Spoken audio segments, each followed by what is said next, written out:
আমরা অনেক সময় ছোটবেলায় মুক্তবে একটা কালিমা শুনতাম, কালিমা তৈবা, কালিমাতু শাহাদা, ইমানে মুজমাল, ইমানে মুফাসসাল। এখানে ইমানের, মুমিনের বিস্তারিত লেখা আছে, সংক্ষেপে লেখা আছে মুফাসসাল। কি শিখেছিলাম? আমানতু বিল্লাহি, আমি ঈমান আনলাম আল্লাহর প্রতি।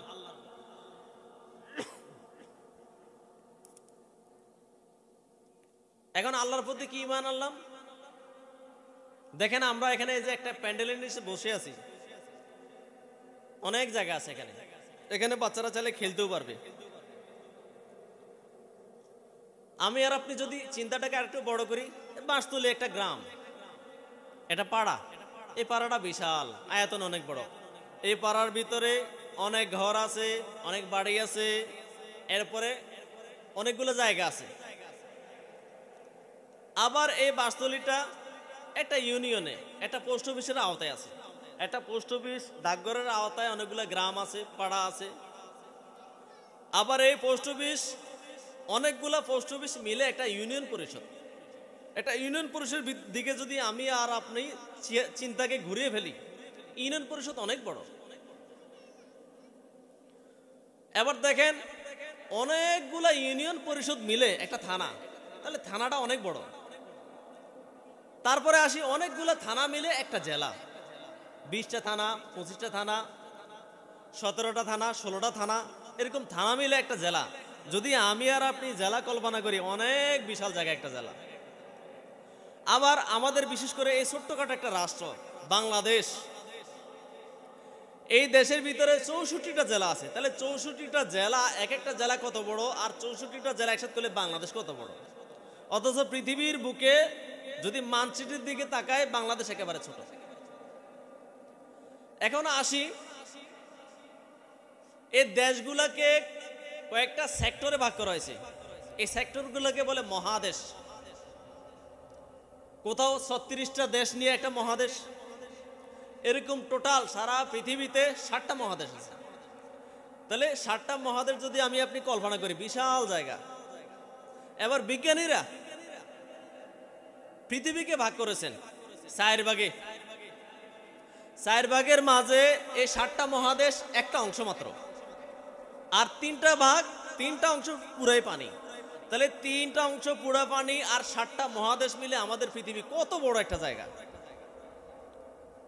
আবার দেখেন এই পৃথিবী, আমি আর আপনি এখানে মাটির উপরে আছি। যদি কেউ চেয়ারে বসে, তার নিচ থেকে যদি চেয়ারটা সরিয়ে দেশে পড়ে যাবে। আমি যদি আমার মোবাইলটা এভাবে ধরে রাখি, ছেড়ে দিলে পড়ে যাবে, থাকবে না। কিন্তু আল্লাহ তাআলার কি কুদরত দেখেন, এই পৃথিবীটা পুরোপুরি শূন্যের মধ্যে ঘুরতেছে।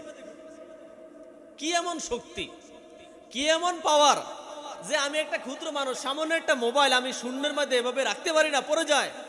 তো কেমন সেই মহান আল্লাহ তাআলা, যিনি পুরো পৃথিবীকে শূন্যের মধ্যে ঘুরাইতেছেন। এটা শূন্যের মধ্যে কোন একটা জিনিস স্বাভাবিকভাবে স্থির থাকবে না, যদি ঘুরে এদিকে যাবে ওদিকে যাবে। কিন্তু আল্লাহ তাআলা এই পৃথিবীকে কিভাবে ঘুরাইতেছেন, 24 ঘন্টা ঘুরতেছে, কিন্তু একটা গ্রহ আরেকটা গ্রহের সাথে বাড়ি খেতেছে।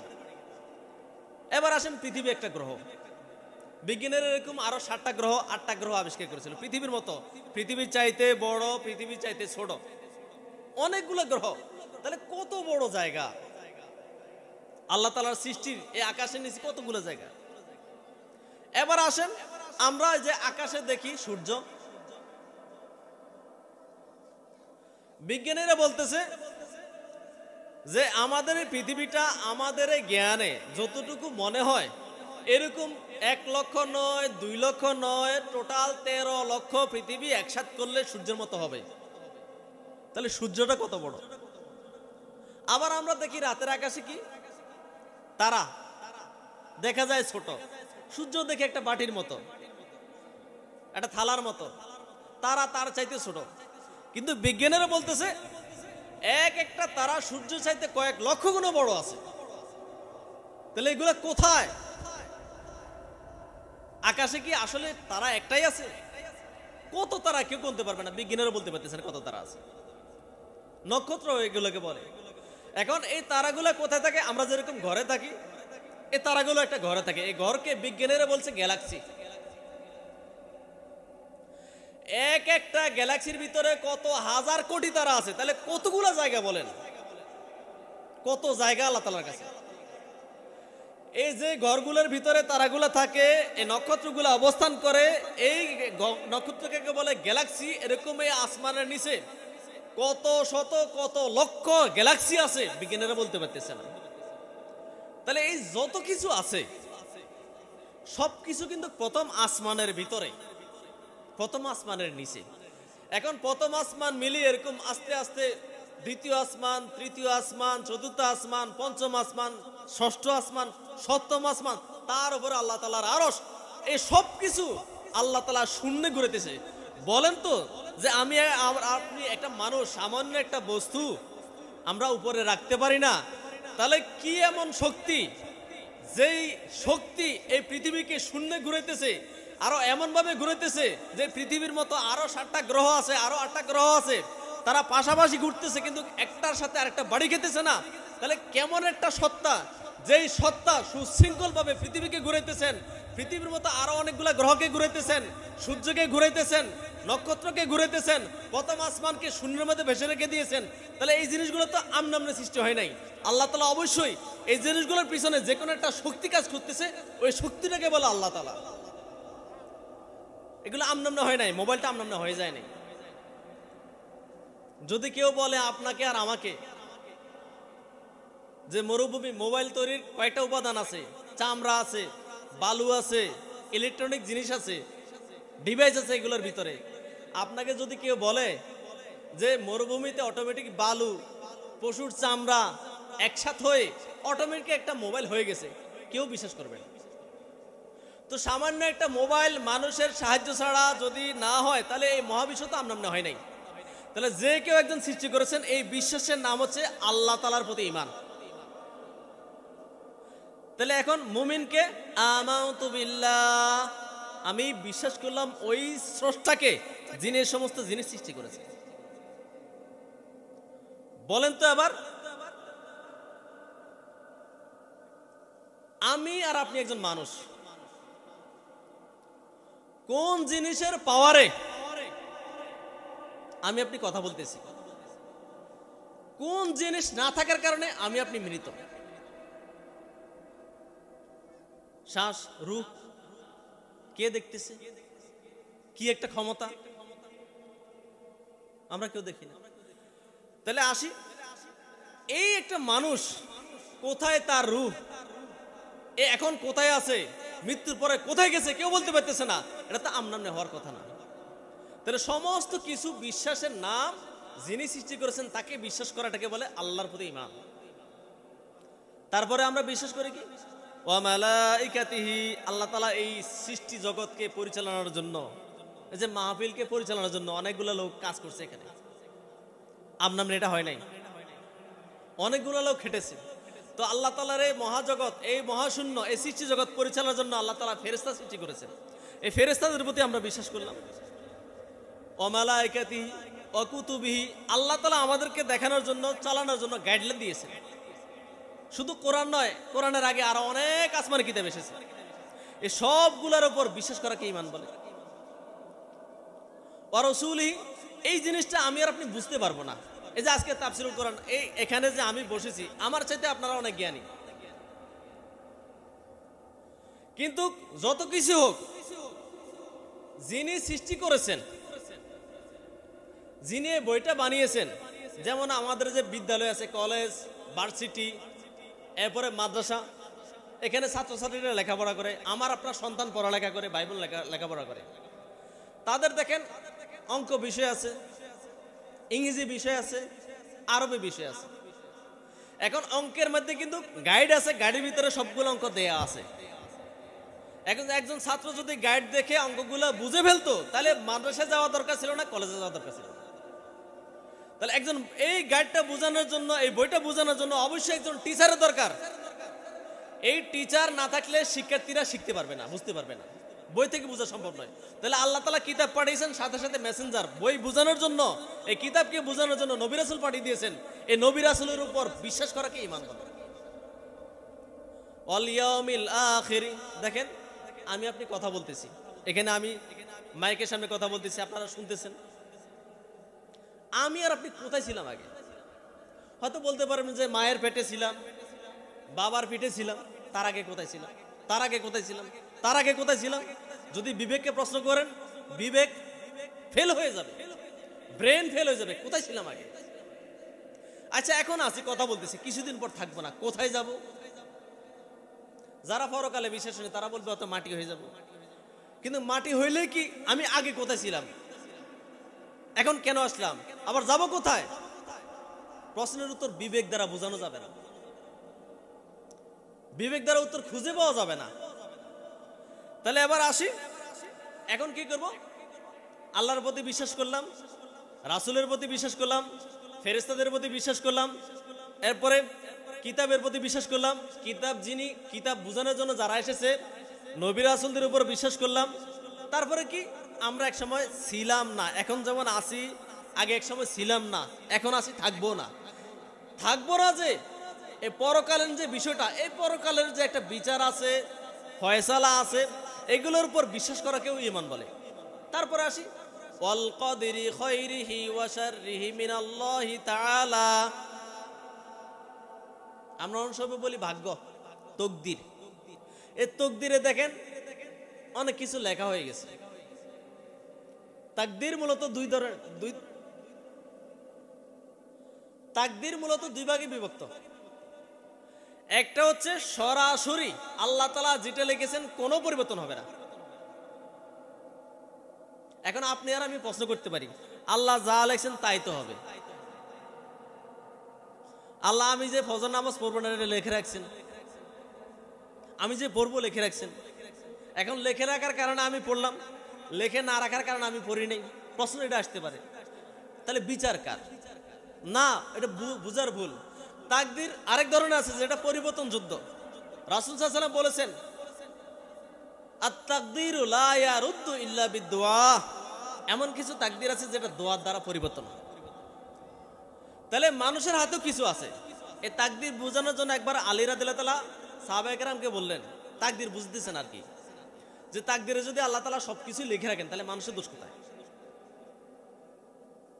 তখন আলী রাদিয়াল্লাহু তাআলা বোঝানোর জন্য একটা কাজ করলেন।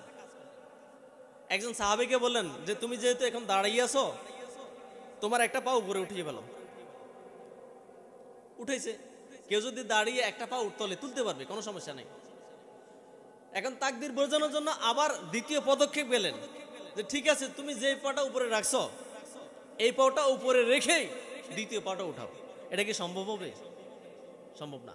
তাহলে যেটা বান্দা উঠাতে পারবে না এটা আল্লাহ তাআলা একেবারে সিল মেরে দিয়েছেন, আর যেটা উঠাতে পারছেন এটা বান্দার হাতে আল্লাহ তাআলা দিয়ে দিয়েছেন। এই জন্য বান্দার জবাবদিহিতার বিচার হবে পরকালে, যে বান্দার হাতেও কিছু ক্ষমতা দিয়ে দিয়েছেন। সে চাইলে ভালো কাজ করতে পারবে, সে চাইলে খারাপ কাজ করতে পারবে, সে চাইলে নামাজ পড়তে পারবে, সে চাইলে নামাজ মিস করতে পারবে, সে চাইলে রোজা রাখতে পারবে, সে চাইলে রোজা কাজা করতে পারবে, সে চাইলে চুরি করতে পারবে, সে চাইলে হালাল কামাই করতে পারবে। তাহলে বান্দার বিচার কি সেটা? তাহলে আমরা সবগুলোর উপর ঈমান আনলাম, তকদিরের উপর ঈমান আনলাম। তকদির আল্লাহ তাআলা ভালো রেখেছেন, ভালো হবে। তকদির আল্লাহ তাআলা খারাপ রেখেছেন, খারাপ হবে। কিন্তু আমি আর আপনি, আমার কাজ হচ্ছে আমরা চেষ্টা করে যাওয়া। আল্লাহ তাআলা তখনই আপনাকে দিবেন যখন আপনি মাছ ধরার জন্য পুকুরে নামবেন, তখন মাছ দিবেন। ক্ষেতের ফসল কাটার জন্য যখন নামবেন তখন ক্ষেতের ফসল, এখানে আল্লাহ তাআলা বরকত দিবেন। ঘরে বসে থাকলে হবে না। তাহলে বান্দার কাজ হচ্ছে চেষ্টা করে যাওয়া। এখন আমরা ঈমান আনলাম, এই যারা এই ঈমান এনেছে 7টি জিনিসের উপরে, এদেরকে বলে মুমিন।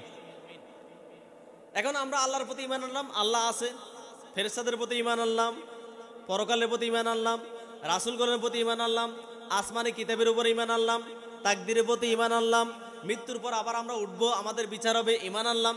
এখন আমাদের কাজ কি? কাজ সম্পর্কে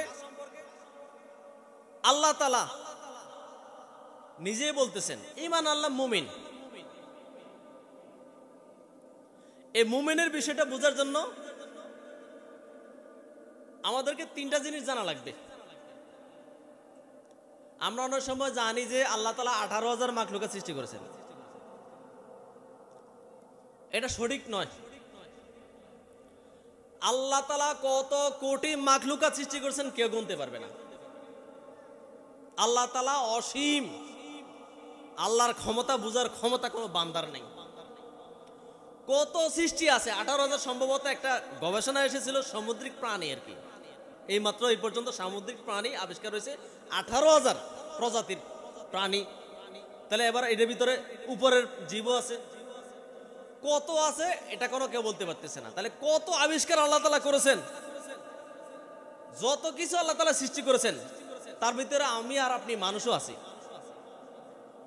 এখন আল্লাহ তাআলা আমাকে আপনাকে বানিয়েছেন সকল সৃষ্টির মাঝে সেরা, আশরাফুল মাখলুকাত। আমার কাজ কি, আপনার কাজ কি? আল্লাহ তাআলা নিজে বলে দিতেছেন, ওয়ামা খলাকতুল জিন্না ওয়াল ইনসা ইল্লা লিয়াবুদুন। এই যে দেখেন গরু, ছাগল, উট, হাঁস, মুরগি, আলো, বাতাস, অক্সিজেন যা আছে সব মানুষের জন্য। আর আমাকে আপনাকে আল্লাহ তাআলা কেন সৃষ্টি করেছেন? আল্লাহ নিজে বলতেছেন, আমি এই মানুষকে সৃষ্টি করেছি আমার ইবাদতের জন্য। এখন ঈমান আনলাম, আমার কাজ কি? 1 নম্বর কাজ হচ্ছে ইবাদত করা। এখন আসি, পৃথিবীতে মানুষের স্তর হবে 3 ধরনের।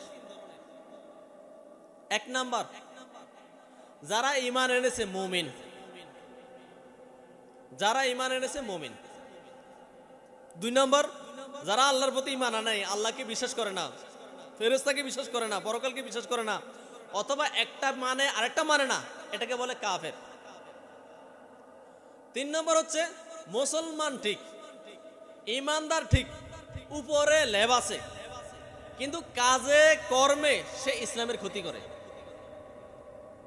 দাড়ি রাখুক, পাঞ্জাবি রাখুক, এখানে আলোচনার ময়দানে বসুক, চেয়ারে বসুক, মিম্বারে বসুক, যেখানে বসুক, দেখতে নামে আব্দুর রহমান, দেখতে আব্দুর রহিম, দেখতে মুসলমান, কিন্তু কাজ করে সব ইসলামের বিরুদ্ধে। ইসলামের পরিভাষায় এটাকে বলে মুনাফিক। তাহলে মানুষের স্তর 3 ধরনের, একটা মুমিন, আর একটা কাফের, আর একটা মুনাফিক। এখন 3 ধরনের মানুষের স্তর, পরকালে এরা কোন কোন জায়গায় কে থাকবে? নাম্বার 1, কাফের। কাফের মানে যে আল্লাহকে মানে না। তো যে আল্লাহকে মানে না সে তো আল্লাহ তাআলার জান্নাতে যাওয়ার কোনো অধিকারই রাখে না। আপনি সংসারের কর্তা, কামাই করেন সারাদিন কষ্ট করে, সন্তান চালাইতেছেন, স্ত্রী চালাইতেছেন, পিতামাতা চালাইতেছেন, ভাই বোন চালাইতেছেন, টাকা পয়সা আপনার, কষ্ট আপনার, আপনার সন্তান, আপনার পরিবার যদি আপনার কামাই খেয়ে আপনার কথা যদি না শুনে, তা আপনি বলবেন এই সংসার আমার দরকার নাই। তো আল্লাহ তাআলা সবকিছু করেছেন। এখন আল্লাহ তাআলাকে যদি আমি আপনি না মানি, তাহলে আল্লাহ তাআলার জান্নাতে যাওয়ার তো আমাদের কোনো অধিকার নাই। তাহলে কাফের হবে চিরস্থায়ী জাহান্নামে, নাউজুবিল্লাহি মিন যালিক। নাম্বার 2, এবার আসি, দেখতে দেখা যায় আমি মুমিন, দেখতে দেখা যায় আপনারা মুমিন। এখন আমরা যদি সত্যিকারে আল্লাহর প্রতি বিশ্বাস রাখি তাহলে মুমিন, আর যদি বিশ্বাস রাখি ঠিক আছে উপরে উপরে, কিন্তু মনের ভিতরে সন্দেহ আছে, মনের ভিতরে বিশ্বাস নাই, উপরে মুসলমান কিন্তু ভিতরে মুসলমান বিরোধী কাজ করি, এটাকে বলে মুনাফিক। মুনাফিক কিন্তু মারাত্মক ডেঞ্জারাস। আপনার সামনে যদি কেউ আপনাকে মারার জন্য যায়, আপনি বাধা দিতে পারবেন, প্রস্তুত থাকতে পারবেন, এটাকে প্রতিহত করার একটা সুযোগ আছে। কিন্তু কেউ যদি আস্তে আস্তে আপনার পিছন দিয়ে গিয়ে আপনাকে আক্রমণ করে, আপনার বাঁচার কোনো সুযোগ নেই। এই মুনাফিক সামনে মুসলমান সাজে আর পিছনে ইসলামের ক্ষতি করে, এরাই বেশি ক্ষতি করে। এই কারণে আল্লাহ তাআলা পরকালে মুনাফিকের স্থান রেখেছেন কাফেরের একেবারে নিচে, নাউজুবিল্লাহি মিন যালিক। তাহলে কাফের চিরস্থায়ী জাহান্নামী, মুনাফিক চিরস্থায়ী জাহান্নামী। এখন জান্নাতে যাবে কে? মুমিন, একমাত্র মুমিনরাই জান্নাতে যাবে। এখন মুমিনের ভিতরে স্তর 2টা, আমি আপনি মুমিন, স্তর 2টা। 1 নম্বর কি? যারা বিনা হিসেবে কোনো ধরনের জবাবদিহিতা ছাড়া, অথবা আল্লাহ তাআলা জবাব দিলেও সহজভাবে তার জব হয়ে যাবে, শাস্তি ছাড়া সরাসরি জান্নাতে যাবে, সুবহানাল্লাহ, এক ধরনের মুমিন। আরেক ধরনের মুমিন আসলেই পরকালে বিশ্বাসী, আল্লাহতে বিশ্বাসী, জান্নাত জাহান্নামে বিশ্বাসী, কিন্তু নফসের তাগাইদে, নফসের চাহিদায় গুনার কাজে লিপ্ত, আল্লাহর নাফরমানিতে লিপ্ত, আল্লাহ তাআলা এই সমস্ত বান্দাদেরকে শাস্তি দিয়ে অথবা মাফ করে যেভাবে হোক জান্নাতে নিয়ে যাবেন। এই স্তর আরেকটা, মানে শাস্তিযোগ্য, আরেকটা হচ্ছে ক্ষমা প্রাপ্ত। দুই ধরনের মুমিন। এখন আমরা কোন স্তরে আছি? আমরা এখন সরাসরি আল্লাহ তাআলা যে কিতাব পাঠিয়েছেন সেই কিতাব থেকে আমরা একটু দেখি। সূরাতুল মুমিনিন আয়াত নাম্বার 1 থেকে 10 আল্লাহ তাআলা নিজে বলতেছেন কি, কদ আফলাহাল মুমিনুন, যারা মুমিন তারা সফল কাম। এবার ব্যাখ্যা করতেছেন কারা সফল কাম। আল্লাযীনা হুম ফি সলাতিহিম খাশিউন, আমাকে আপনাকে আল্লাহ তাআলা দেখেন, আজকে যে প্যান্ডেলের নিচে যারা আছে, আল্লাহ তাআলার অশেষ মেহেরবানি যদি না থাকতো আমরা দোকানে থাকতাম। আল্লাহ তাআলার মেহেরবানি যদি না থাকতো আমরা এখানে আসতাম না। আল্লাহ তাআলা আপনাকে আমাকে ভালোবাসেন বিদায় এখানে পাঠিয়েছেন। ফজরের নামাজে জামাতের দিকে তাকান, একটা গ্রামে একটা পাড়াতে মুসল্লি কয়জন? সর্বনিম্ন 100 জন ধরেন। নামাজে কয়জন থাকে? যারা ফজর নামাজে আসে, নামাজ কি শুধু তাদের উপরে ফরজ? সবার উপরে ফরজ, নারী পুরুষ সকলের উপর ফরজ। কয়জন আসে? আল্লাহ তাআলা যাকে ভালোবাসেন সেই নামাজে আসতে পেরেছে, যাকে ভালোবাসেন নাই সে দূরে পড়ে আছে, বিছানায় পড়ে আছে, তার কাছে হয়তো শীত লাগে অথবা ঘুম ভেঙে যাইতেছে, কষ্ট লাগে। তাহলে আমাকে আপনাকে আল্লাহ তাআলা ভালোবাসেন বিদায় এখানে এনেছেন। এখন আমাকে আপনাকে আল্লাহ তাআলা বানিয়েছেন মানুষ হিসেবে, বলে দিয়েছেন আমি বানিয়েছি ইবাদত করার জন্য আমার। এখন ইবাদতের ঈমানের পরে 1 নম্বর শর্ত কি? নামাজ। এখন বলে দিতেছেন কদ আফলাহাল মুমিনুন, মুমিনরা সফল কাম। কোন মুমিন সফল কাম? আল্লাযীনা হুম ফি সলাতিহিম খাশিউন, আল্লাযীনা যারা, হুম ফি সলাতিহিম নামাজের মধ্যে, খাশিউন বিনয়ী। নামাজ যে দিয়েছে, নামাজ সবাই পড়ে, নামাজের মধ্যে বিনয়ী, অর্থাৎ নামাজটা পড়তেছে একমাত্র আল্লাহ তাআলার জন্য, তাড়াহুড়া করে না। সেজদা ঠিক মতো দিতেছে, রুকুটা ঠিক মতো দিতেছে, তাসবিহগুলো ঠিক মতো পড়তেছে। তাহলে বোঝা গেছে আল্লাহ তাআলার জন্যই নামাজ পড়তেছে, এই জন্য তাড়াহুড়া করে না। এই সময়টা আল্লাহ দিয়েছেন, আল্লাহ তাআলা জীবন দিয়েছে আল্লাহ তাআলা। মসজিদে এসে আমি কার জন্য তাড়াহুড়া করব? যদি বিশেষ কোনো কাজ থাকে ভিন্ন হিসাব, জরুরি কোনো কাজ থাকে ভিন্ন হিসাব। তাহলে এই নামাজটা যতক্ষণ আমি নামাজে থাকবো, যত রাকাতে নামাজ পড়বো, যদি ধীরস্থির ভাবে পড়ি, আল্লাহ তাআলা বলতেছেন কি, আল্লাযীনা হুম ফি সলাতিহিম খাশিউন, ওই মুমিন সফল কাম যে নামাজের মধ্যে বিনয়ী, নামাজটা সুন্দরভাবে আদায় করে। তারপরে আসি 2 নম্বর পয়েন্ট কি, ওয়াল্লাযীনা হুম আনিল লাগওয়ি মুরিদুন। 2 নম্বর পয়েন্ট হচ্ছে, দেখেন আমরা যদি দোকানে বসি,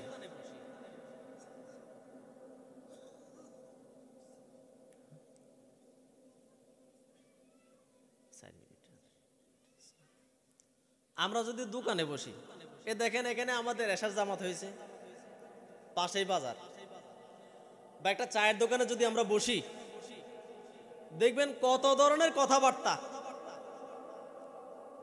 বিশেষ করে রাজনীতি।